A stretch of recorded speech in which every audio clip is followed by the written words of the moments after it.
Último tema que abordó la presidenta de México, esta postura que hay sobre la petición que hace la Fiscalía de los Estados Unidos, el Departamento de Justicia, para no buscar pena de muerte contra estos tres personajes, el Mayo Zambada, Rafael Caro Quintero y Vicente Carrillo Fuentes. Me da mucho gusto platicar con nuestro amigo Jorge Fernández Menéndez, periodista especializado en temas de seguridad. Querido Jorge, muchas gracias por atenderos. ¿Cómo estás? Buenas tardes. Buenas tardes, Gregorio. Un gusto, un placer saludarte a ti y a todo el auditorio como siempre. Muchísimas gracias por estar con nosotros. Bueno, pues este tema, ¿no? Las implicaciones que hay en virtud de que Estados Unidos, de acuerdo a estos documentos que de hecho ayer a esta hora lo estábamos platicando aquí, Estados Unidos no estaría ya buscando pena de muerte en contra de estos tres narcotraficantes mexicanos, Jorge.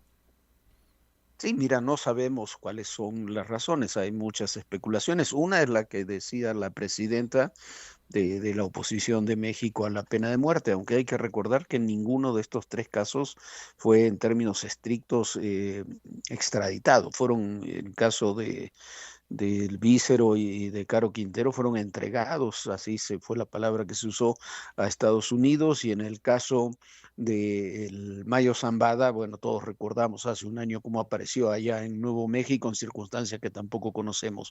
Pero esa es una de las razones. La otra de las razones puede ser que en Nueva York hace ya mucho tiempo que no se aplica, ellos los tres están en la Fiscalía de Nueva York, que no se aplica la pena de muerte.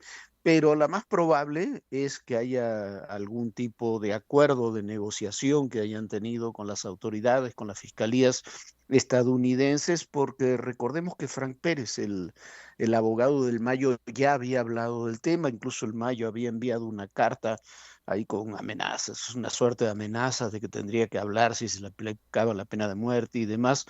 eh, que me parece que están un poco en la base. Es mucho más probable que estén en la base de esta decisión que adoptó finalmente la Fiscalía de los Estados Unidos en los tres casos. Pero los tres se sabe, por lo menos en el caso de Vicente Zamba de seguro, en el caso de Vicente Carrillo, perdón, Carrillo. seguro, en el caso del Mayo Zambada es muy probable, y no sabemos en el caso de Caro Quintero, pero también podría ser la lógica. Al final, Gregorio, todos los miembros del crimen organizado que terminan en Estados Unidos han encontrado el caminito, ¿no?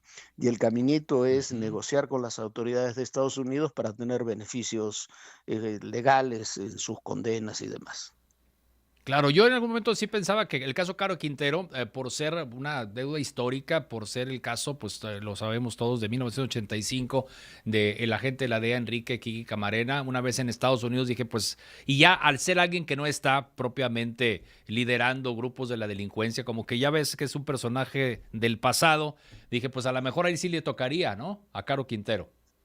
Yo pensaba lo mismo, pero sí, Caro Quintero estuvo operando desde su liberación al inicio del gobierno de Peña Nieto. Sí, Estuvo operando todo lo que se llamó el cártel de Caborca, así que es un personaje del pasado con influencia también en el en el presente. presente. Yo creo que en todo caso el tema de Caro Quintero puede trascender hacia otros ámbitos de las personas que Estados Unidos, sobre todo la DEA, porque es un tema de la DEA, ha insistido tanto en lo de Kiki Camarena, en el asesinato de Kiki Camarena. Es de los personajes políticos que ahí estuvieron. Ellos siempre hablaron de dos personajes: el que era secretario de la Defensa entonces, el general Arévalo Gardoqui, y Manuel Ujú. Bartlett, que era secretario de Gobernación en ese momento. Yo que he investigado, juro que he investigado mucho el tema, no veo posibilidad de lo que dicen los ex agentes de la DEA, de que ahí donde estaba siendo torturado Camarena fueron Arévalo Gardoqui y Bartlett. No, no hay ningún asidero para eso. Que haya habido otro tipo de complicidades puede ser, no lo conozco. Pero para la DEA siempre ha estado ese tema ahí presente. Y si Caro Quintero habla de ese tema, sí podría ser un problema mayor para Manuel Bartlett, porque es el único sobreviviente político que hay de toda aquella Ok. historia, ¿no? Claro, aquella historia de hace ya 40 años. Jorge, entonces, al momento, como bien lo decías hace un instante, ¿no? De que cruzan el caminito y que ya conocen el caminito, pues ahí está el caso de Ovidio, ¿no? Hace algunos días lo estábamos informando. Entonces, al momento de que se convierten ya en colaboradores, negocian con la autoridad estadounidense, ¿y entonces qué? proporcionan información, el caso Caro Quintero, el caso de Viceroy, el caso del Mayo, ¿qué sucedería o qué implicaciones, como decíamos ahorita, o sea, qué información de valor consideras tú que puedan ellos aportarle a los Estados Unidos a cambio de que, bueno, ya en este momento libra la pena de muerte y que en un descuido hasta le puedan reducir la condena? Mira, a mí personajes que han estado muy relacionados con este tipo de historias, lo que me dicen, los testigos protegidos, más que para dar información, sirven para confirmar, para judicializar la información que ya tiene la inteligencia de Que ya Estados se sabe. Unidos y que ya ha obtenido por otros métodos, pero que no puede judicializar porque lo ha obtenido por otros métodos. Entonces, para eso es para lo principal que sirven y para darle orientación a los juicios que ellos quieren ver. Me parece que el caso de García Luna o el propio juicio del Chapo fueron clarísimos en ese sentido, ¿no? Todos los testigos Ujú. estaban ordenados, todos los testigos tenían una misma narrativa, todos se presentaron igual y sirven en un juicio para eso.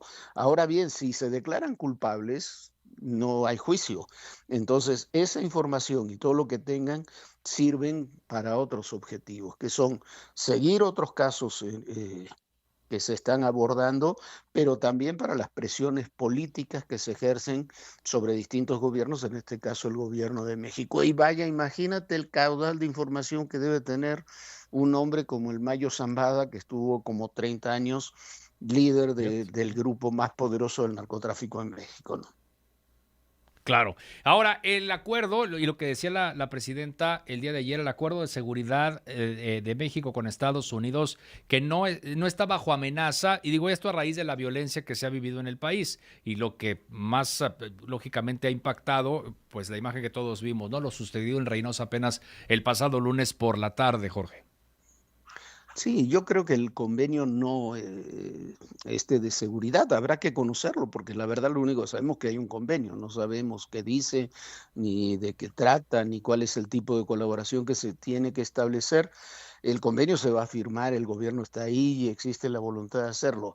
Creo que como dice el Wall Street Journal, sobre todo hay problemas, hay temas de seguridad que terminan complejizando toda la implementación del convenio. Me parece que el tema más Ujú. delicado que hemos tenido y que tenemos en la actualidad es la fuga del ciudadano chino Shi Dongshan, si no me equivoco, así se llama, que era Ujú. uno de los principales proveedores de fentanilo y precursores eh, tanto para el cártel de Sinaloa y sobre todo para el cártel Jalisco Nueva Generación, una fuga inverosímil porque ahí hay una suma de errores, negligencias o complicidades que parten desde el que es presentado ante el Ministerio Público, la acción del Ministerio Público, de un juez, la prisión domiciliaria y la propia fuga.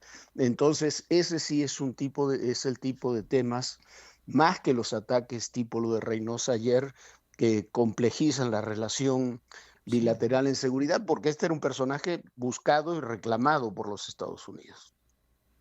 Porque además del tema fentanilo, pues también está el otro problema que es el huachicol, que cómo ha cobrado fuerza, ¿no? En años recientes y todo lo que eso también, pues ha derivado en situaciones de violencia y en una especie de reconfiguración de los grupos de la delincuencia, Jorge. Sí, yo lo escribía hoy. El tema hay tres temas en seguridad centrales. Uno es el tema del fentanilo, de las drogas en sí mismo y la violencia, todo lo que gira en torno a ellas. El otro es el tema de la migración, que ha disminuido en forma notable en los últimos meses. Y el tercer tema es el tráfico de combustibles, que involucra a Estados Unidos porque las redes participan también en Estados Unidos. Esos son los tres temas de seguridad. Y dentro de el tráfico de combustible, lo que se generaliza como huachicol, eh, es un negocio tan rentable como las drogas. Si las cifras son ciertas, entre un cuarto y un tercio de todo el combustible que se consume en México de alguna forma participa de estos regímenes ilegales de contrabando clandestinos, bueno, clandestinos, pero que funcionan a veces a la vista de todo el mundo. Lo que ocurre en Tamaulipas tiene relación directa con eso. El Ujú. resurgimiento de grupos como el Cártel del Golfo y el Cártel del Noreste tienen relación con eso. La presencia cada vez mayor del Cártel Jalisco también, con otros factores, pero también con ese fenómeno. Entonces, me parece que es uno de los temas más delicados a tratar porque además afecta seriamente, muy seriamente las finanzas nacionales. Y la sacudida que le dieron a la UIF, es decir, el cambio de titular de la Unidad de Inteligencia Financiera, pues también es parte de lo mismo, ¿no? Por supuesto, y debe ser parte del convenio. La verdad, lo de Pablo Gómez al frente de la UIF fue lamentable. No recuerdo un solo caso de lavado de dinero relacionado con el crimen organizado que haya abordado la UIF en la época de Pablo Gómez. En la Ujú. época de Santiago Nieto también se utilizó la UIF para algunos temas políticos y demás, pero se hicieron varios operativos importantes en conjunto con Estados Unidos. Hubo intercambio de información. Desde que llegó Pablo Gómez a la UIF se acabó el intercambio de información, se acabó la colaboración en ese ámbito y vaya que es importante, ¿no? Desde Gregorio, desde los clásicos de las novelas policiales te dicen síguele la pista al dinero si quieres encontrar al criminal. Y aquí hemos Ujú, hecho ujú. muchísimas cosas, pero nos hemos olvidado de seguir la pista al dinero y no vamos a acabar con o disminuir por lo menos las tramas del crimen organizado sin develar a su vez las tramas de complicidades políticas de otro tipo que tienen esas organizaciones, pero también las tramas financieras que las sostienen, porque hay muchísimo dinero en juego que trasciende a veces mucho de lo que se habla o del valor de un cargamento, ¿no? Claro. Por último, Jorge, ahora que observamos en el país, digo, porque se ha hablado también acerca de ello, pues de que por fin se comienza a ver una tendencia, ¿no? Una reducción en cuanto a homicidios dolosos. Claro que siguen habiendo eventos de altísimo impacto, como lo que pasó en Veracruz, como esto que pasó en Reynosa, lo que pasa en Nuevo León de repente, aunque también hemos bajado sustancialmente las cifras delictivas, particularmente de homicidios dolosos. Pero ¿ves que esto pueda sostenerse, que podamos seguir en esta tendencia de tratar de disminuir la incidencia delictiva, la violencia, lo de Sinaloa, que bueno, pues un año, creo que esto ayer que hablábamos también con Felicitos, nuestro compañero de allá de Culiacán, pues el hecho de que le hayan, que no se pida la pena de muerte contra el Mayo, pues de alguna manera puedes evitar reacciones extremadamente violentas. Entonces, ¿crees tú que podamos seguir en esa línea de bajar la violencia y de disminuir la cifra de homicidios en el país?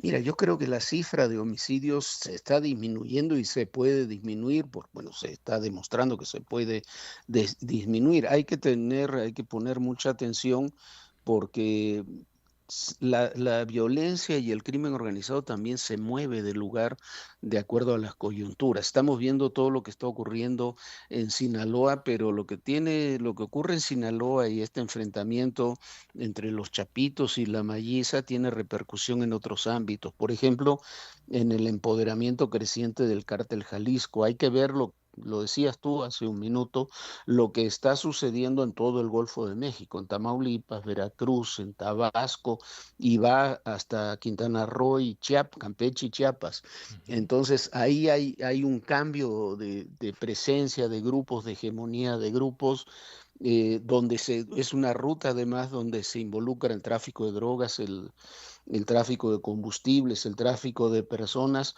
Entonces, me parece que hay que prestarle mucha atención a eso, que quizás por poner atención prioritaria en algunos lugares que estaban muy calientes o están muy calientes en la actualidad, lo estaban hasta hace unas semanas, no se vayan a descuidar otros y nos estalle la violencia por ahí. Es uno de los grandes Exacto. desafíos que tienen siempre los gabinetes de seguridad, cómo apagar el fuego en un momento e impedir que se encienda en otro lugar y con otros protagonistas. Es un desafío, yo creo que es enorme, creo que ha cambiado la estrategia de seguridad para bien en esta administración, pero me parece que todavía hay muchos capítulos y muchas instancias, incluso institucionales, por construir para poder dar en plena forma esa batalla. Querido Jorge, pues un placer como siempre platicar contigo y pues analizar la situación de seguridad por la que atraviesa el país y los últimos acontecimientos como esto que ya veíamos relacionado con tres personajes que están a disposición de las autoridades en los Estados Unidos. Jorge, te mando un fuerte abrazo y espero verte pronto.